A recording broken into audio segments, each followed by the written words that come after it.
Final day of WeFestive, day 12. This will be December 23rd. We're having a slight progression off of day 11. So our Santa's slaying Imam, instead of doing our high knees, we're doing sort of a lateral hop high knees. So both legs are going to move at the same time, right? So our high knees were helping us work on getting those knees nice and high. Now we're adding a little bit more dynamic movement to it. So for that one, we're doing our jingle bell jumps. So basically, we're trying to get our knees nice and high, and you're gonna find a line on the floor and hop over the floor. One day I will stop trying to talk while actually jumping, since jumping is not my strong suit. But basically, you're gonna find a line on the floor, try and get those knees nice and high, up and over. If somebody doesn't feel comfortable with that, they can do pogos, side to side, or you can have them even do a lateral bound so that they're getting a little bit more of that power component, okay?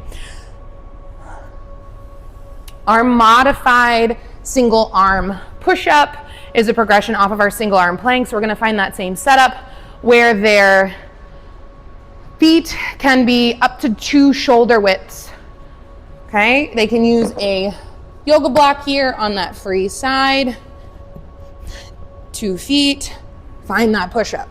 Okay, so we really want to pack that shoulder down the spine, let that elbow track along the rib cage as best as possible, making sure to alternate sides. We then have our sleigh ride squat. So what we're going to do for this one is we're actually holding a mid-range, and you're just going to move side to side. So you're going to gobble it clean, right? So standing over that bell, finding this mid-range, and you're just gonna slide side to side. So it's not a true lateral squat, it's not a true lunge, because you're holding this sort of mid-range position. They can stand tall and rest as they need. This is gonna work a lot of that adductor, which is a commonly forgotten muscle. Your last movement in this opener is going to be inchworms. I have them as igloo inchworms. I know Josiah had them as icy. We were trying to keep names consistent, but they're same, okay? So for the inchworm, if you have space, I want them to move through the studio.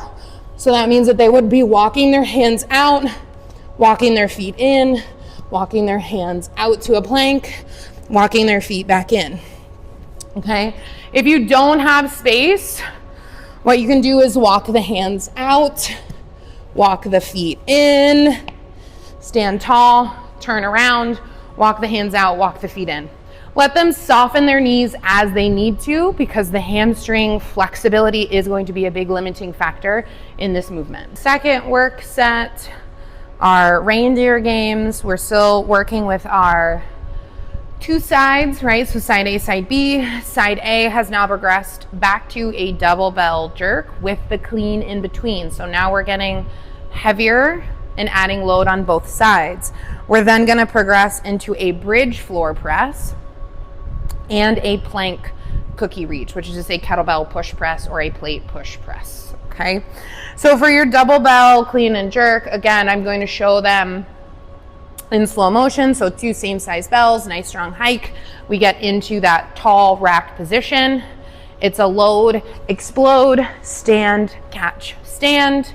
And then they would re-clean the bells, load, explode, stand, catch, stand. So I always describe it as it's a load, kind of like we're loading that spring.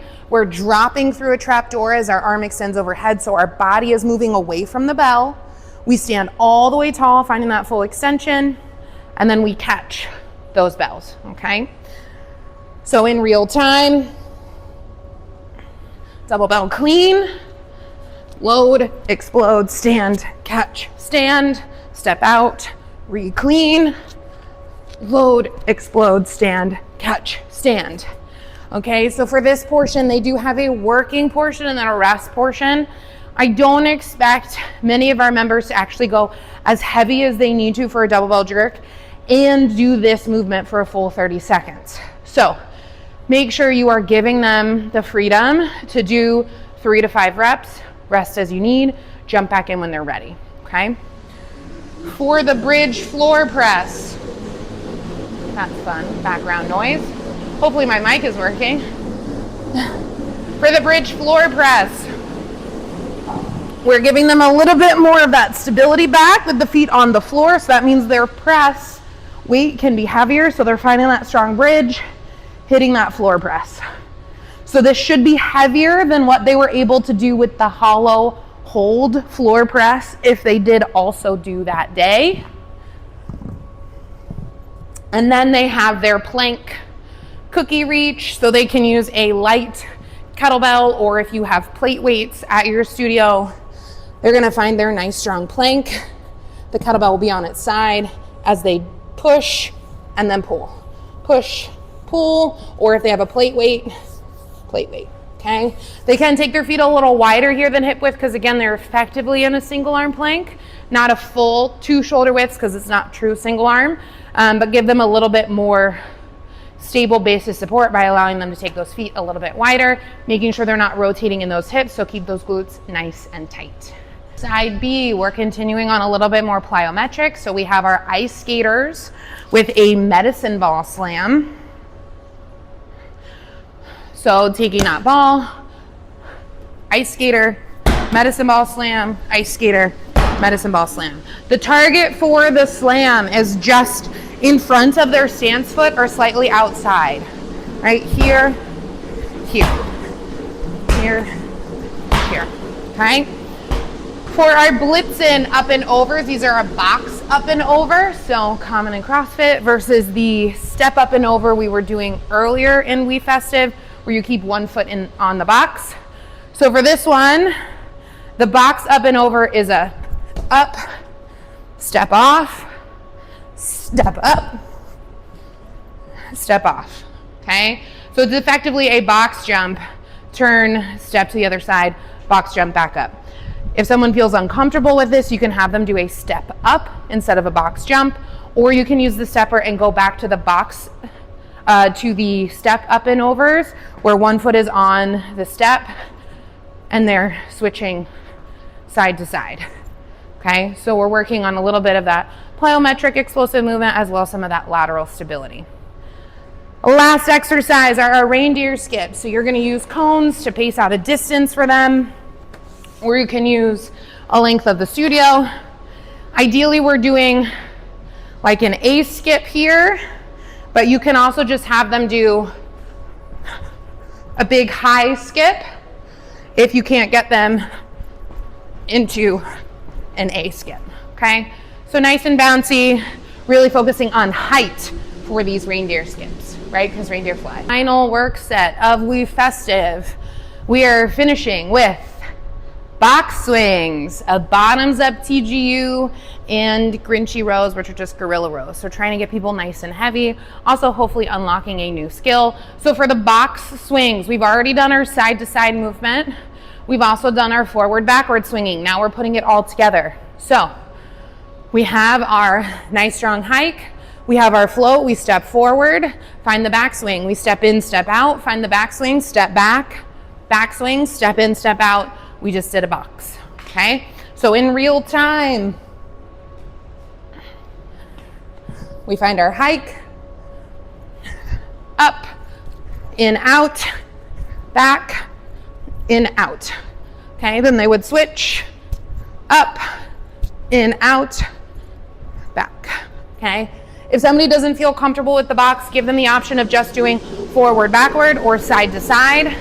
You can also take them back down to a standard 2-hand kettlebell swing so they can work on technique, or you always have the deadlift.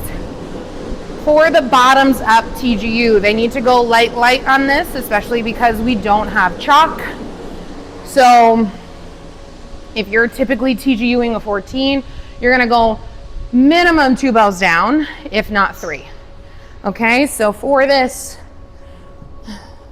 the way to teach this grip, and it's easier to teach it if we're doing like a bottoms up clean, but you want the kettlebell handle to be in the middle of your palm, right? So this is the grip for a bottoms up TGU. So you are gonna have a slight wrist bend. This is the only time in kettlebells where we will tell you that it's okay to have a slight wrist bend.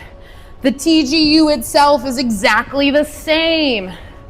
So we are using our opposite hand to find that bottoms up position. So I'm sinking towards my thumb. You also can have them grip a little towards the curve of the bell handle, because that kind of fits nicely in the palm, and that can help people with that bottoms up.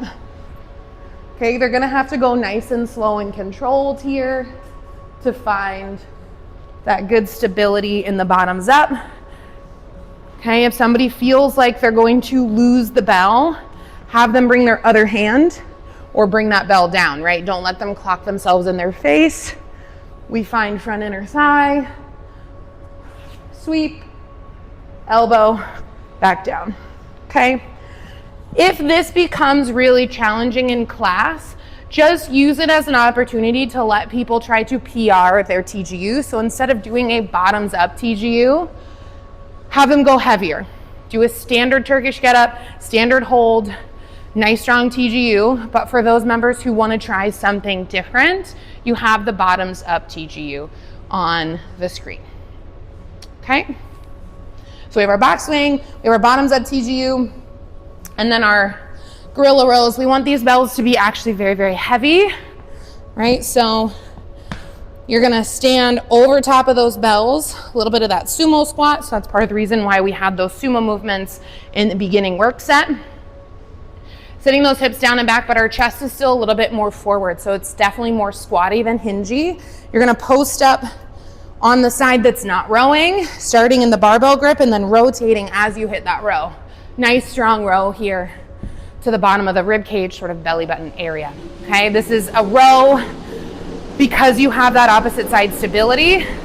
This is a row that allows people to go a little bit heavier than they normally would with something single arm or with something that's bent over.